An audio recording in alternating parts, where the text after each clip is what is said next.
Mesdames et messieurs, chers téléspectateurs, bonjour. Nous avons l'honneur et le plus grand plaisir cette fois-ci d'être à Grand-Yoff.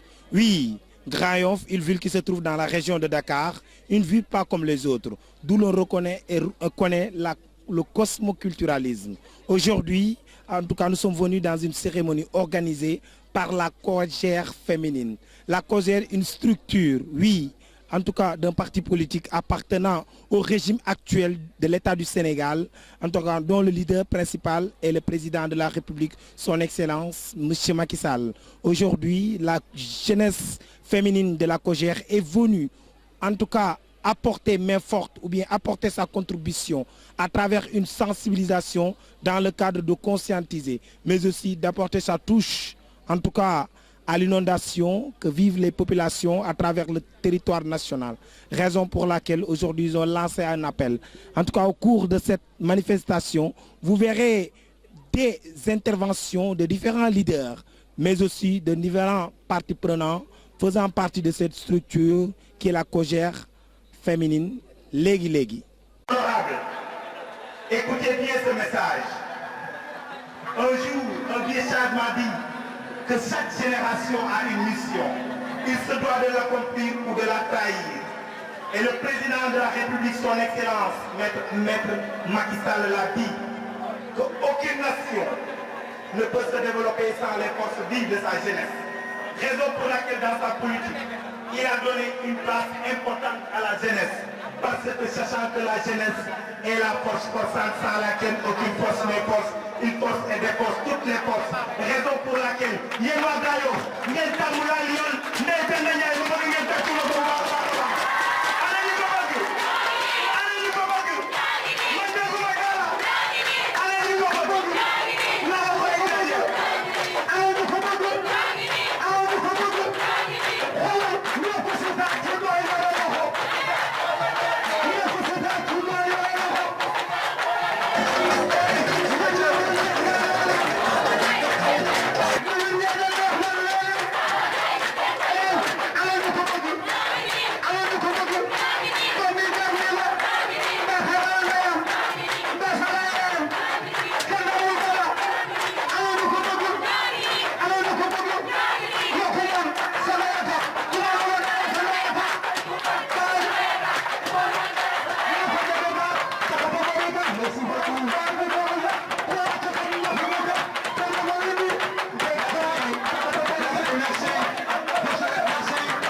Est-ce que vous pouvez nous dire quelle est l'origine de votre venue et vous êtes qui réellement? Je suis honorable député Ndeye Fatou Diouf. Je suis la coordinatrice communale de Hann Bel-Air. Je suis venue aujourd'hui pour encourager la jeunesse féminine du département de Dakar dirigée par Amitop. Nous sommes des responsables et nous devons travailler pour le président. Donc quand nous voyons des jeunes filles surtout, se mobiliser pour renforcer et travailler, redynamiser le parti au niveau du département de Dakar, nous, en tant que responsables, nous sommes venus les soutenir, les renforcer derrière eux pour l'avancement de la jeunesse féminine et du parti. Donc aujourd'hui, on a constaté que la jeunesse féminine de la Cogère a organisé cette rencontre dans le but de conscientiser sur les inondations, mais aussi sur la pandémie comme la Covid-19. Quelles pensées ou bien quels sont les propos que vous allez tenir à l'endroit ou bien le message à délivrer? Le message à délivrer, ce sont des jeunes filles du président Macky Sall qui militent dans un parti, l'APR. Ils ont un président du parti qui est le président Macky Sall. Donc, quand tu as un président, tu dois suivre ses pas. Ils ne font que suivre les pas du président Macky Sall parce que c'est le premier président, c'est le deuxième position. Il est en deuxième position dans le monde entier pour gérer les inondations au niveau du monde. Le président a la deuxième place. Dans la question de l'inondation.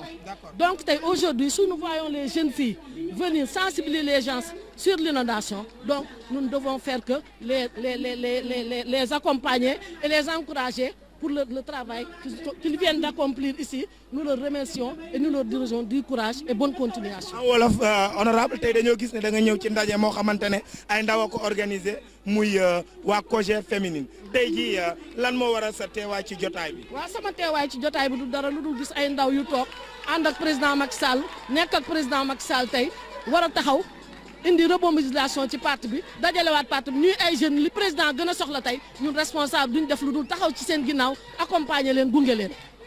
donc tey jii gis nañ ne li nga xamante ne mooy mbas mi sonal na ndaw ñi ñoom nee nañ dootuñu toog dañuy génn sensibiliser accompagner ñi tey jii lan ngay wax ak ndaw ñooñu tey ak fi ñu toll. waa damay wax rek ne dañu am kilifa te xale dafay topp tànk kilifaam tànk yooyu tey moom la ñuy doxal tey parce que ku ci nekk gis na ni président Macky Sall géré pandémie bi ba tey dañu jàpp ne bi ñu defee analyse tey yëpp ci dëkk yëpp gestion pandémie bi Sénégal mooy jël deuxième ça veut dire que ni président Macky Sall teg na tànkam fi mu ko war a teg kon ñun ñi ànd ak moom ndaw yi ànd ak moom waruñu def lu dul topp ci ay tànkam ànd ak moom pour ba mbas mi génn fi tey te dañuy ñaan yàlla mu génn fi ba gis dootuñu gisati dara ci Sénégal ci mbas mi. tey jii dañu gis ne da nga ñëw ci ndajem xale yi. muy jeunesse féminine. tey jii ba lan moo waral sa teewaay. sama teewaay xale yi ñoo ma invité ma nekk responsable des femmes APR depuis 2008 ba léegi nekk conseiller municipal nekk président de commission féminine bu njëkk ba moom loolu moo ma indi pour dooleel xale yi daal loolu moom moo ma indi. donc tey jii xale yi nee nañ seenam ndaje. li ko waral mooy xeex mbas mi waaye wax ci li nga xamante ne mooy mbënd mi. ban message ngay délivrer pour la nation sénégalaise. waaw mbënd mi ku xam grand yëpp xam ne mbënd mi moom daf ñoo sonal mais vraiment depuis 2012 ba léegi mën naa taa mais après ba taw bi jeexee rek après ndox mi dafay dem ñun daal nañ taxaw nekk benn nit taxawal suñu commune parce que ñun suñu commune moo ñu ñor nekk ci ginnaaw président Macky Sall jàppale waa commune ak Grand mbënd mi ñun ku nekk sol sa takk sa sër jàppale sinistré yi loolu moo ñu fi indi. Honorable Marie-Louise Diouf, plus connue sous le nom de Maman Loulou, Mère Teresa de Grand Yoff, dans la commune de Grand Yoff. Pour la jeunesse féminine, elles se sont rassemblées pour motiver les autres jeunes dames. Parce qu'actuellement, il fut un moment, il n'y avait plus d'activité.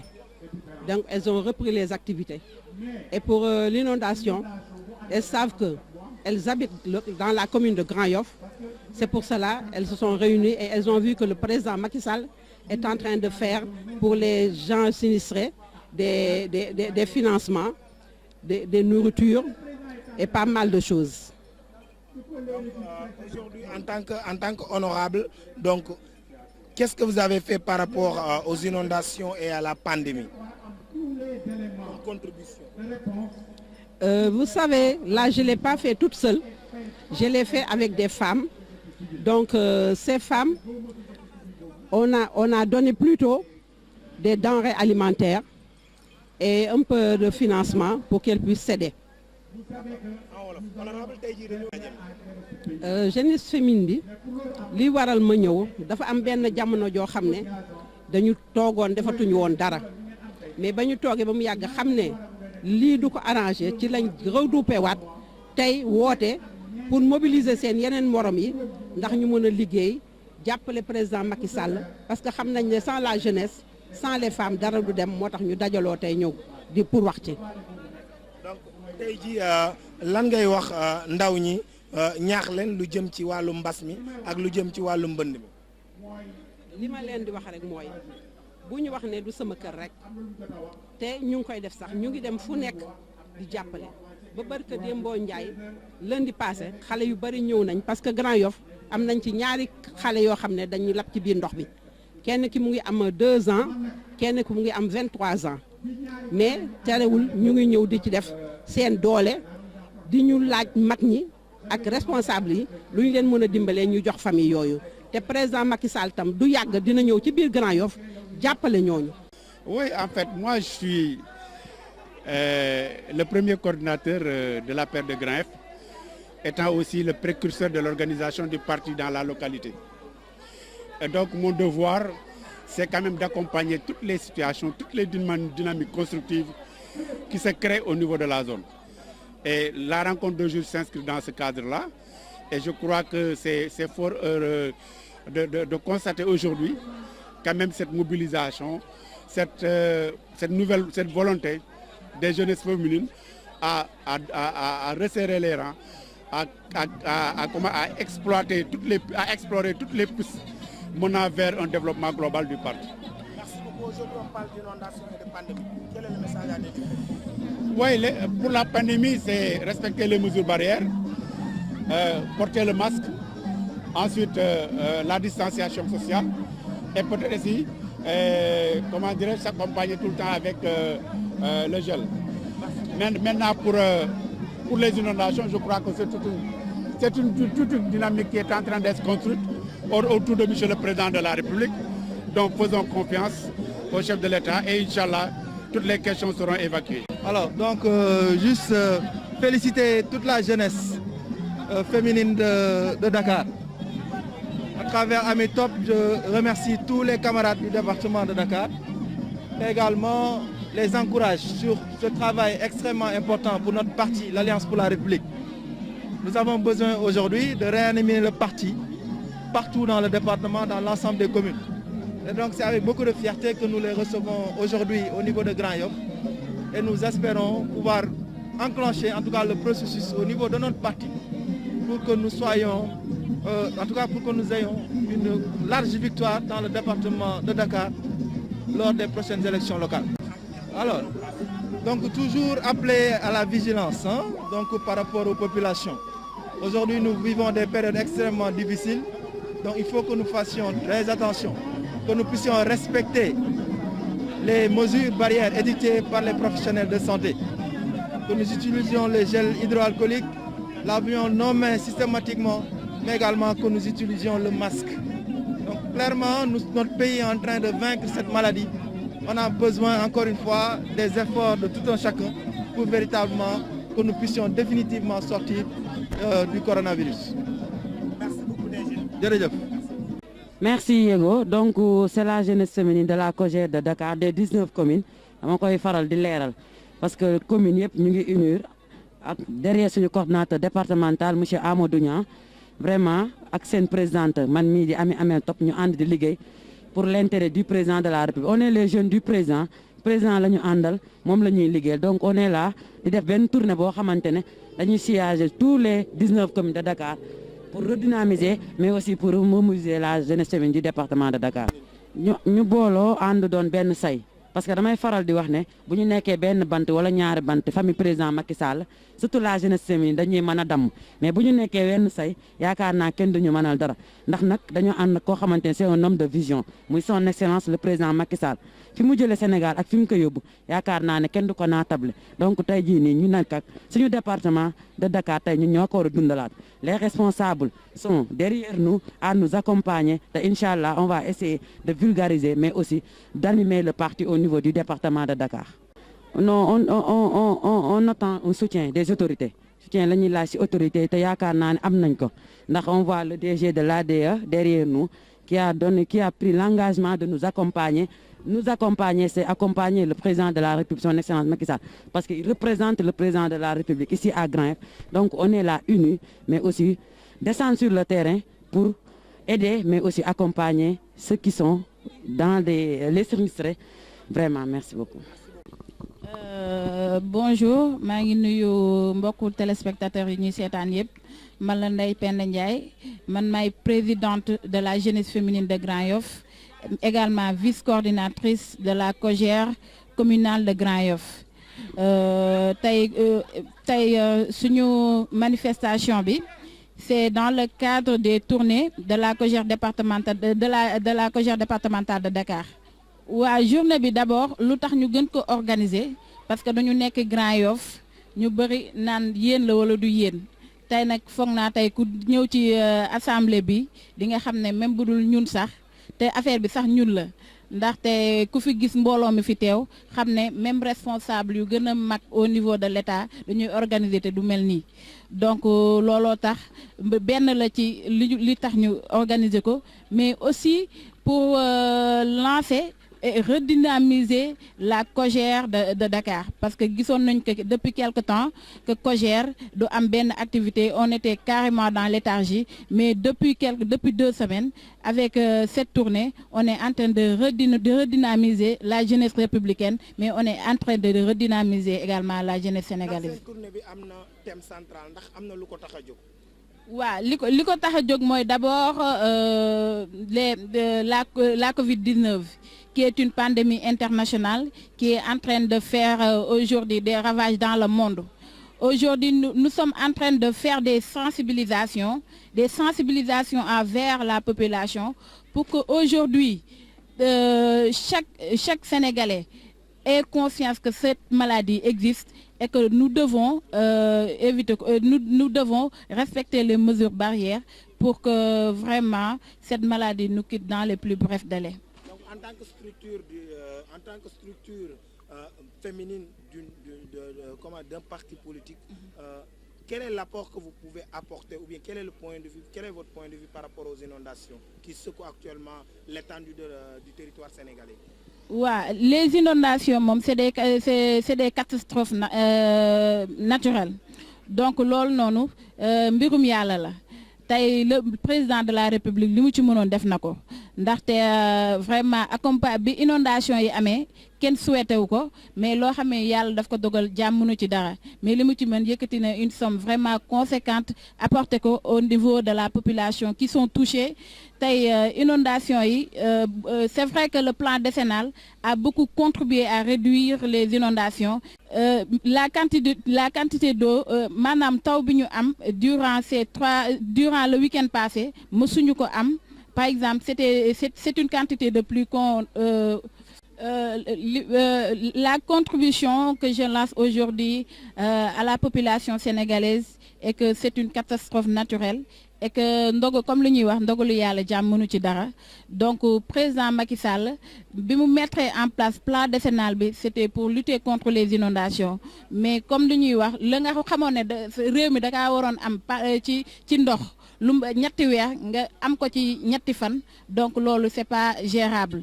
Monsieur le président de la République def na ci carrément li mu mën, donc du ñuy ñaan yàlla rek tey lu population bi am ñu bañ ko amati.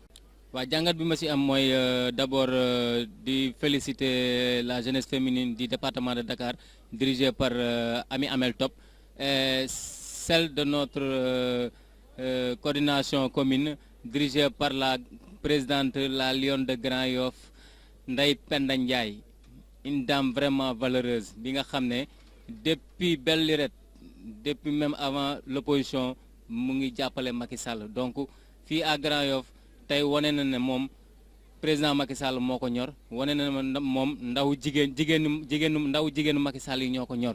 moo tax tey à travers thème bi nga xam ne moom lañ doon discuter fii jigéen yëpp naw nañ ko, muy les inondations, muy la Covid-19.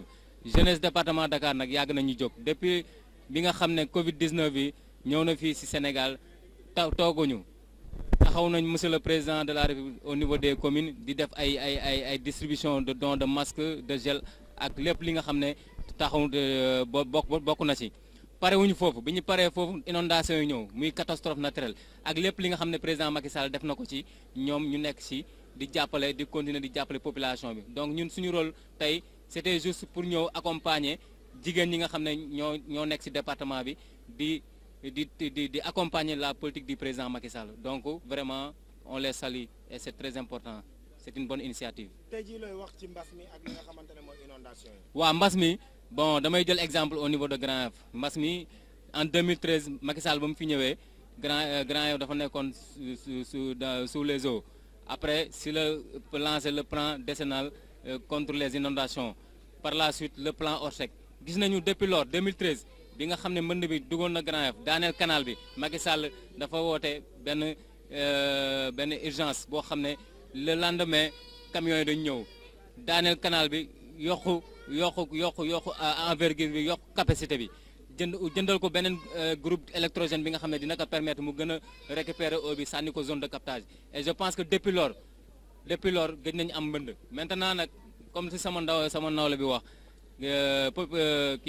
taw bi wàcc fii au niveau du Sénégal surtout à Dakar gëj na fi wàcc donc taw bi waroon wàcc en 1 mois mu taw ko si 2 jours wala 3 jours donc c'est normal qu'il y ait ce genre de truc donc dañuy continuer di solliciter le président mu accompagner la population sinistrée ñu leen di accompagner jeunesse bi ñu ngi seen ginnaaw di leen jàppale vraiment di leen masaw aussi tamit comme ni ñu ko defee chaque jour tey au niveau de Grand Yoff di remercier aussi tamit sama collaborateurs yi nga xam ne vraiment ñoo jàpp si liggéey bi ku lim da ngay jum mais staff COJER Grand Yoff yëpp ñu ngi leen di remercier vraiment et tous les responsables vraiment qui nous ont soutenus vraiment ñu ngi leen di remercier aussi